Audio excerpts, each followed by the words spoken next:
Dustin Dorsey.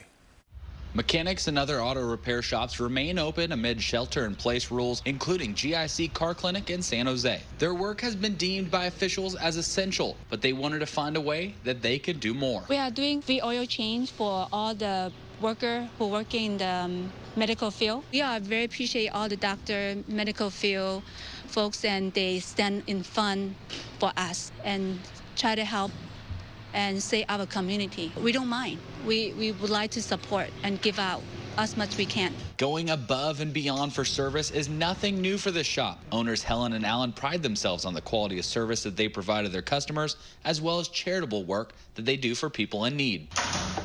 An oil change will cost you what, 30, 60 bucks? But the gesture for these doctors and nurses means so much more. To me, it means a lot because I commute so much, and that's my main way of getting to work and helping others. This just shows that they appreciate the work that we do, and I appreciate the work that they do. Simple acts of kindness, a free cup of coffee, an oil change, ways to bring people together in a time that so many can feel so alone. We got lots of support from our community. I know it's a downtime, everybody likes staying home, but I think we should step out and help as much we can. In San Jose, Dustin Dorsey, ABC 7 News.